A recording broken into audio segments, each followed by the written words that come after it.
Assalamualaikum warahmatullahi wabarakatuh. Apa kabarnya anak kelas 8? Hari ini kalian akan mempelajari tentang kondisi masyarakat Indonesia pada masa penjajahan. Bersama kami Bu Yani, Bu Maya, Pak Soleh, dan Pak Anugrah.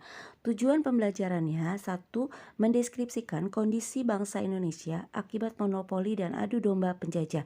Dua, mendeskripsikan pengaruh kebijakan kerja paksa, sistem sewa tanah, dan sistem tanam paksa pada masa penjajahan. Tiga, menjelaskan perjuangan rakyat Indonesia di berbagai daerah dalam menentang kolonialisme dan imperialisme. Baiklah anak-anak, ini dia pembelajarannya. Satu, pengaruh monopoli dalam perdagangan. POC didirikan tanggal 20 Maret 1602, terdiri dari 6 kamar dagang atau kamers, yaitu di Amsterdam, Middelburg, Enkhuizen, Delft, Hum, dan Rotterdam. Delegasi dari masing-masing kamar dagang ini berkumpul sebagai Heeren 17. Dalam perkembangannya, POC menjadi satu-satunya bangsa Eropa yang mendominasi perdagangan di Indonesia, serta mampu menancapkan kuku kekuasaannya dengan menjadikan Indonesia sebagai wilayah kolonial dan imperialisnya hingga ratusan tahun lamanya. Oleh pemerintah Belanda, POC diberikan hak oktroy atau hak istimewa, yaitu A. dianggap sebagai wakil pemerintah Belanda di Asia, B. monopoli perdagangan, C. mencetak dan mengedarkan uang sendiri, D. mengadakan perjanjian, E. melakukan perang dengan negara lain, F. menjalankan kekuasaan kehakiman, G. pemungutan pajak, H. memiliki angkatan perang sendiri, I. mengadakan pemerintahan sendiri. Gubernur Jenderal VOC yaitu pertama Peter Both, kedua Jan Pieter Zoon-kun. VOC menerapkan kebijakan lain sebagai berikut. A. melakukan pelayaran hongi untuk memberantas penyelundupan. B. melakukan ekstirpasi yaitu penebangan tanaman milik rakyat jika hasil panen berlebihan. C. Perjanjian dengan sultan-sultan setempat, terutama yang kalah perang, wajib menyerahkan hasil bumi yang dibutuhkan POC dengan harga yang ditetapkan VOC. D. Rakyat wajib menyerahkan hasil bumi sebagai pajak. 2. Pengaruh kebijakan kerja paksa.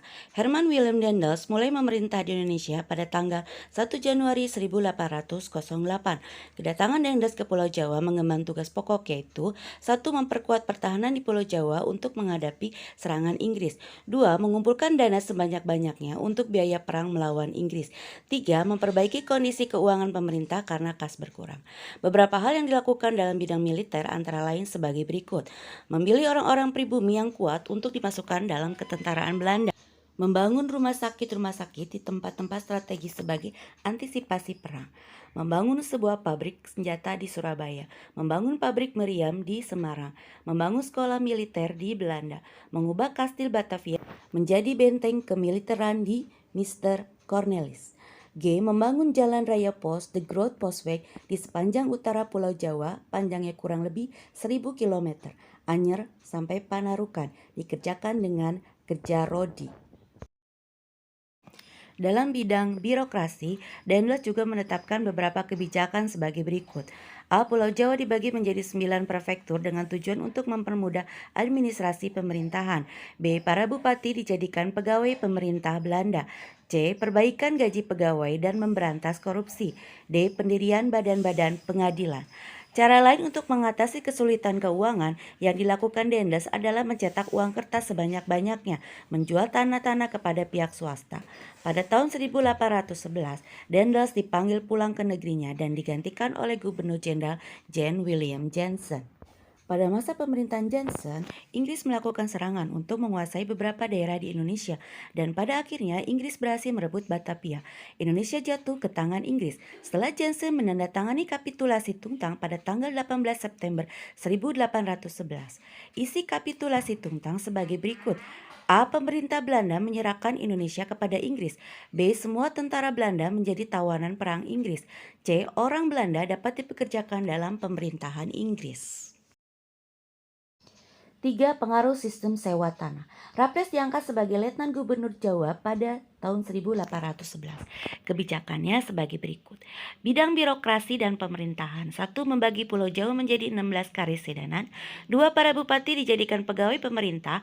3. Sistem juri ditetapkan dalam pengadilan.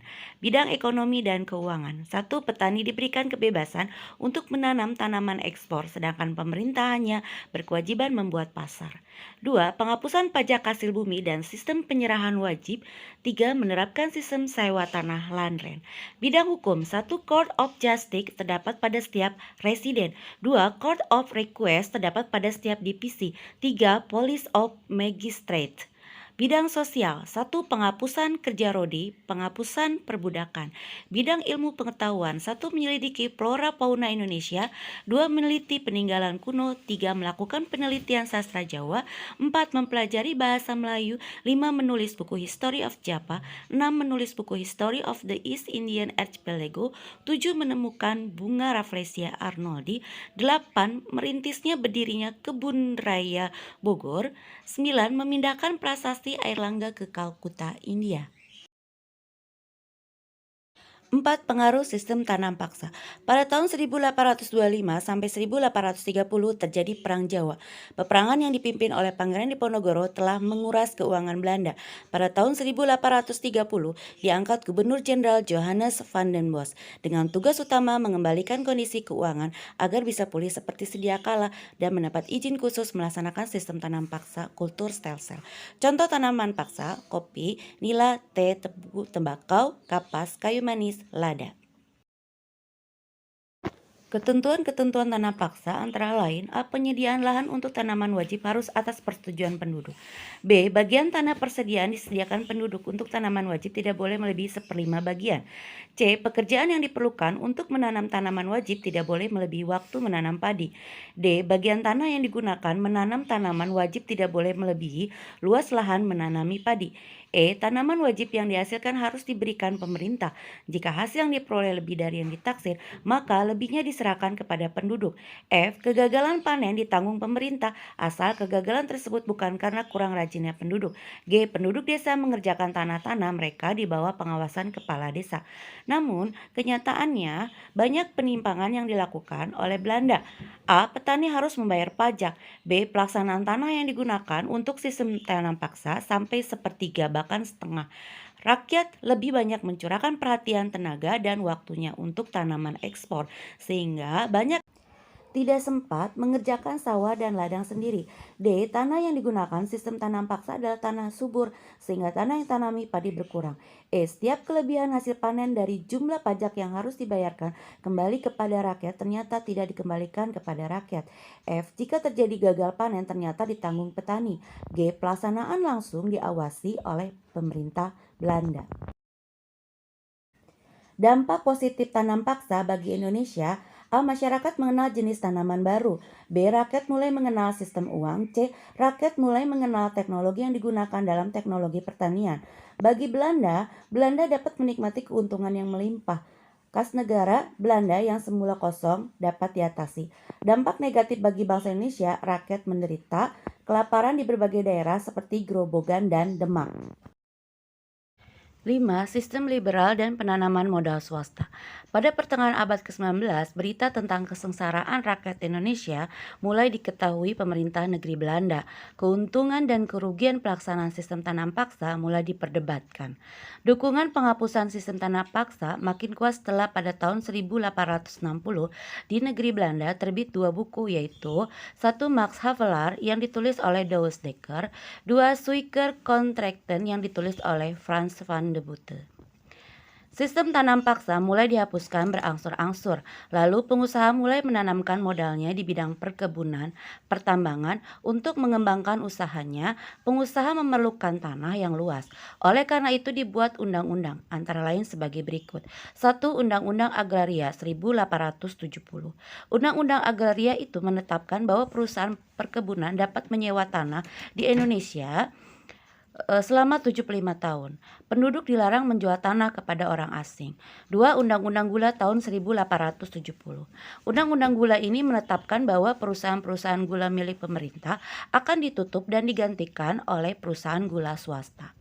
Sistem liberal dan penanaman modal swasta sangat menguntungkan para pengusaha dan pemerintahan Belanda. Perekonomian Indonesia menjadi terbuka, sarana dan prasarana transportasi seperti jalan raya dan jalan kereta api. Munculnya kaum buruh, bertambah luasnya perkebunan, rakyat mulai mengenal uang. Bagi rakyat Indonesia keadaannya tetap menyedihkan, seperti pertanian rakyat masih merosot karena terdesak oleh perkebunan tanaman ekspor. Kerajinan rakyat juga mulai terdesak. 6. Perlawanan terhadap Portugis dan Spanyol. A. Perlawanan rakyat Maluku. Pada tahun 1513, Portugis berhasil menguasai Ternate dan Tidore. Pada waktu itu, kedua kesultanan tersebut bermusuhan dan bersaing menguasai kawasan Maluku. Untuk mengalahkan Tidore, Ternate bersekutu dengan Portugis. Portugis diperbolehkan mendirikan benteng di Ternate. Akhirnya, Tidore dapat dikalahkan dan membuka jalan Portugis menerapkan sistem monopoli. Pada tahun 1524, Spanyol datang ke Maluku dan disambut baik oleh Tidore. Pada waktu itu terjadilah persaingan tajam antara Ternate yang bersekutu dengan Portugis dan Tidore yang bersekutu dengan Spanyol. Pada tahun 1529 terjadilah Perang Ternate bersama Portugis menyerang Tidore yang didukung Spanyol. Ternate yang semula bersekutu dengan Portugis akhirnya memusuhi Portugis. Terjadi pertempuran, orang-orang Ternate membakar benteng Portugis. Sultan Hairun wafat oleh Portugis dalam jamuan makan pada tahun 1570. Sultan Baabula, rakyat Maluku, menuntut balas dengan menyerang Portugis. Rakyat Maluku berhasil mengusir Portugis dari perairan Maluku Utara setelah berperang selama 5 tahun. B. Perlawanan rakyat Aceh. Penyebabnya adalah Portugis menghambat pelayaran pelaut Aceh.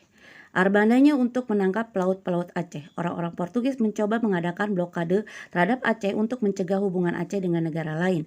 Namun Aceh mampu mengadakan perlawanan dan menembus blokade itu, dan Portugis tidak mampu membendung kegiatan perdagangan rempah-rempah Aceh ke Laut Merah. Sultan-sultan Aceh yang melakukan perlawanan adalah Sultan Ali Mughayat Shah, Sultan Alauddin Riayat Shah, Sultan Iskandar Muda.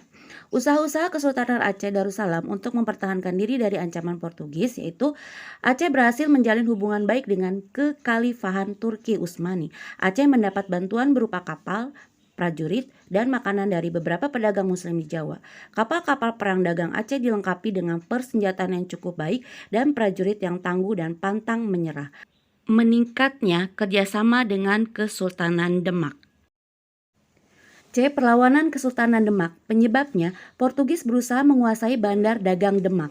Upaya yang dilakukan Kesultanan Demak adalah menyerang dan membinasakan setiap kapal dagang Portugis yang melewati Laut Jawa.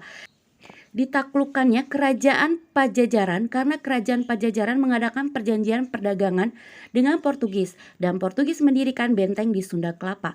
Terjadilah perang antara Kesultanan Demak di bawah pimpinan Fathaillah dengan Portugis dan berhasil memukul mundur Portugis. Pelabuhan Sunda Kelapa diganti namanya oleh Fathaillah menjadi Jayakarta, berarti kejayaan yang sempurna.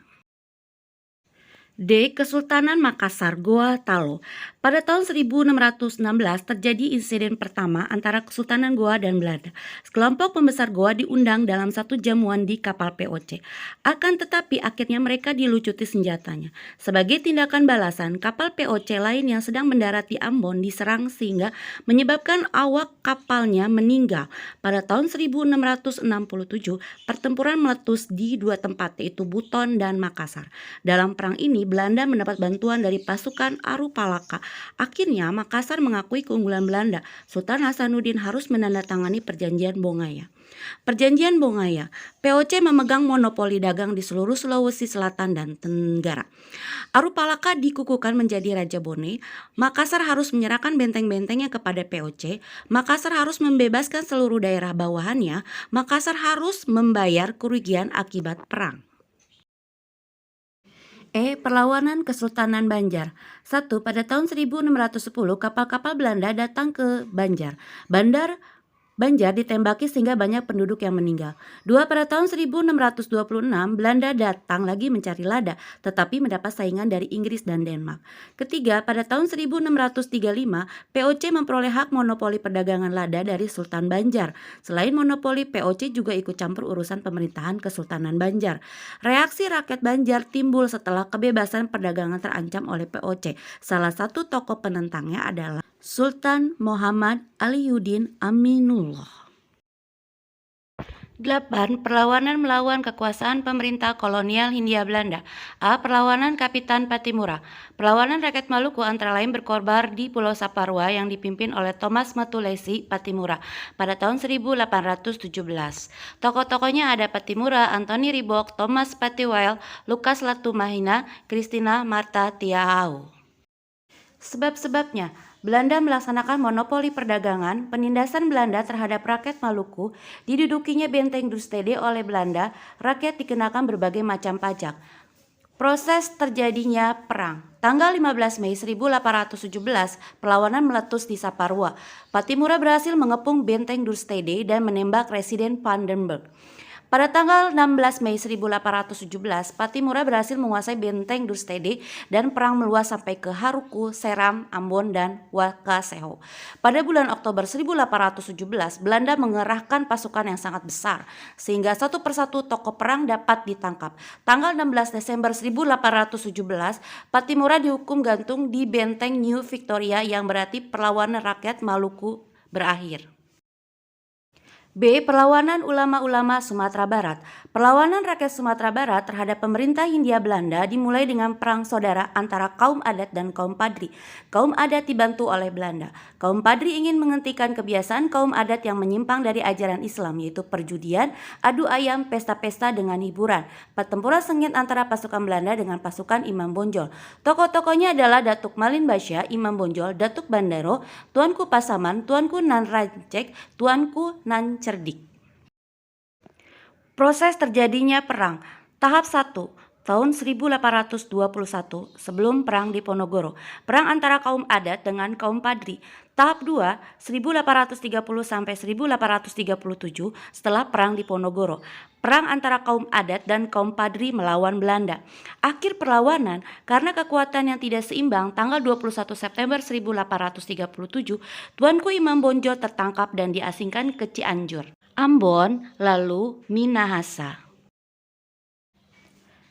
C. Perlawanan Pangeran Diponegoro. Tokoh-tokohnya Pangeran Diponegoro, Kiai Mojo, Sentot Prawiro Dirjo, Pangeran Mangkubumi. Perlawanan rakyat Jawa antara lain ketika Pangeran Diponegoro memimpin perlawanan terhadap Belanda 1825 sampai 1830. Sebab-sebab umum, wilayah Mataram semakin dipersempit dan terpecah.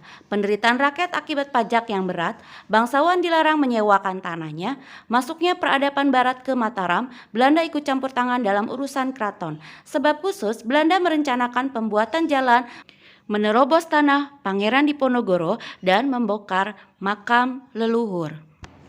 Proses terjadinya perang. Tanggal 20 Juli 1825, Belanda menyerbu rumah Pangeran Diponegoro di Tegalrejo. Beliau menggunakan taktik gerilya dan selalu memindahkan markasnya. Sedang Belanda menggunakan taktik benteng stelsel dengan tujuan untuk mempersempit ruang gerak Diponegoro, mengadakan tekanan pada Diponegoro agar segera menyerah, menghambat komunikasi antar pasukan, memecah belah kekuatan pasukan Diponegoro, mencegah masuknya bantuan dari luar, memperlemah pasukan Diponegoro. Akhirnya dengan menggunakan siasat tipu muslihat, beliau tertangkap dan diasingkan ke Manado, meninggal di Makassar. D. Perlawanan Pangeran Hidayatullah dari Kesultanan Banjar. Perlawanan rakyat Banjar terhadap pemerintah Belanda meletus pada tahun 1859 dan dipimpin oleh Pangeran Antasari. Sebab-sebabnya, Belanda campur tangan urusan kerajaan, mengangkat Estamijidila menjadi sultan. Belanda menangkap Prabu Anom dan diasingkan ke Jawa. Belanda memonopoli perdagangan. Tokoh-tokohnya Pangeran Hidayat, Pangeran Antasari, Kiai Demang Leman, Haji Buyasin.